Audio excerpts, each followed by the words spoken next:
नमस्कार, जय हिंद विद्यार्थी मित्रांनो। बघा, नदी प्रणालीवरचा प्रश्न आहे। परीक्षा कोणती जरी असले तरी आपल्याला नदी प्रणालीवर काय प्रश्न विचारतात।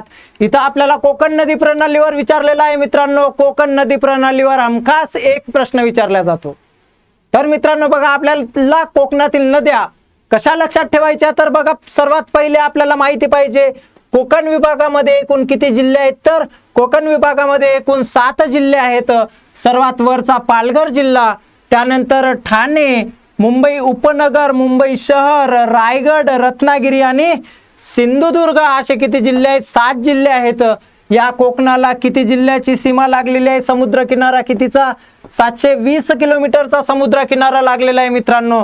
आज आपल्याला काय पाहायचं आहे, तर कोकणामधील नद्या पाहायच्या आहेत। बघा, कोकणामधील नद्या जर पाहायचे जर असेल आपल्याला, तर बघा सर्वात वर जो जिल्हा येणार मित्रांनो, सर्वात वरचा जो जिल्हा आहे, सर्वात वरचा जिल्हा कोणता आहे? पालघर जिल्हा। या पालघर जिल्ह्यामध्ये किती नद्या येतात? तर बघा मित्रांनो, तुम्हाला एक ट्रिक सांगतो, त्या ट्रिकवर राहून तुम्ही स्वतः मला नद्याचे नाव सांगा। बघा काय म्हटलेलं आहे, DSP, VTB आणि काय तर कम्मू। कम्मू माहिती आहे ना, छिचोरे मधला कम्मू। तर बघा पालघर मध्ये सर्वात वर कोणती नदी येणार? दमनगंगा नदी। दमनगंगाच्या खाली कोणती नदी येणार मित्रांनो? सूर्या नदी। सूर्या नदी जर झाले तर कोणती येणार मित्रांनो? पिंजाळ ही नदी येणार आहे। पिंजाळ झाल्याच्या नंतर कोणती नदी येणार? वैतरणा नदी। ही जे वैतरणा नदी आहे मित्रांनो, याची लांबी किती आहे? 154 किलोमीटर। कोकणातली सर्वात मोठी नदी कोणती राहणार? तर ती आहे वैतरणा नदी।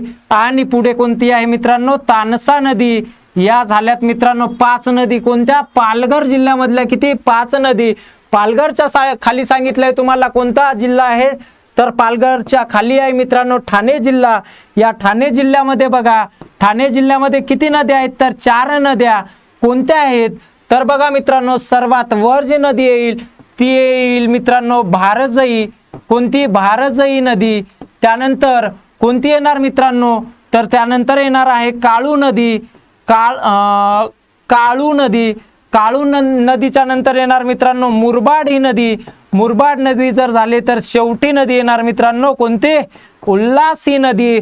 बघा, तुम्हाला 2 जिल्ह्याचे ट्रिका दिलेली आहेत, DSP, VTB, कम्मो। लक्षात राहू द्या, हे 2 जिल्हे पाठ करून घ्या। बघा पुढचा जो जिल्हा येणार आहे, पुढचा आपला जिल्हा आहे मित्रांनो मुंबई उपनगर आणि कोणता? मुंबई शहर। मुंबई उपनगर आणि मुंबई कोणता? उपनगर। तसेच मुंबई शहर, यामध्ये किती नद्या आहेत मित्रांनो? 4 नद्या येणार। कोणत्या येणार? तर सर्वात पहिले येणार ओशिवरा नदी। ओशिवरा। त्यानंतर दहिसरा। दहिसरा। त्यानंतर येणार मित्रांनो भोईसर। भोईसर। आणि शेवटी येणार मित्रांनो मिठी ही नदी येणार आहे। बघा आले का? मुंबई मधल्या 4 नद्या लक्षात असू द्या। हमखास प्रश्न मुंबईच्या नदीवर विचारला जातो। पुढचा जो जिल्हा येणार तो जिल्हा आहे मित्रांनो आपला कोणता? रायगड हा जिल्हा आहे। रायगड या जिल्ह्यामध्ये एकूण नद्या बघा, रायगड मध्ये सर्वात उत्तरेकडील नदी जी आहे त्या नदीचं नाव आहे मित्रांनो पाताळगंगा नदी। कोणती? पाताळगंगा नदी। त्यानंतर नदी येणार मित्रांनो भोगावती नदी। भोगावती नदी ही येणार पाताळगंगाच्या दक्षिणेस। त्यानंतर येणार मित्रांनो अंबा नदी, बरोबर। त्यानंतर येणार कोणती? तर येणार काळ नदी येणार, बरोबर। नंतर येणार मित्रांनो कुंडलिका। कोणती? कुंडलिका ही नदी। कुंडलिका जर झाले मित्रांनो तर त्या खाली येणार आहे कोणती? सावित्री ही नदी। कोणती येणार? सावित्री ही नदी येणार। बघा आले का इथपर्यंत? चला मग पुढचा जो जिल्हा राहणार, पुढचा जिल्हा आहे मित्रांनो आपला कोणता? रत्नागिरी हा जिल्हा। कोणता जिल्हा? रत्नागिरी। रत्नागिरी या जिल्ह्यामध्ये येणाऱ्या ज्या नद्या आहेत त्या नद्या बघू। सर्वात वर जे नदी राहणार ती कोणती राहणार मित्रांनो? तर कोणती राहणार? सावित्री झाले। सावित्री नंतर भारजाई नदी राहणार। कोणती? भाजरा नदी राहणार। कोणती राहणार? भाजरा नदी। त्यानंतर कोणती नदी येणार मित्रांनो? यानंतर येणार आहे जोग नदी। जोग नदी जर झाले तर जोग नदीच्या खाली येणार जगबुडी। कोणती येणार? जगबुडी ही नदी। जगबुडी नदी जर झाले, या खाली मित्रांनो नदी येणार वसिष्ठी. कोणती? तर वसिष्ठी ही नदी. यानंतर खाली नदी येणार मित्रांनो शास्त्री. शास्त्री नदी जर झाले तर येणार मित्रांनो बाव ही नदी. कोणती येणार? बाव. बाव नदी जर झाले तर गांधार नदी. गांधार नदी जर झाले मित्रांनो तर त्या खाली येणार काजळी नदी.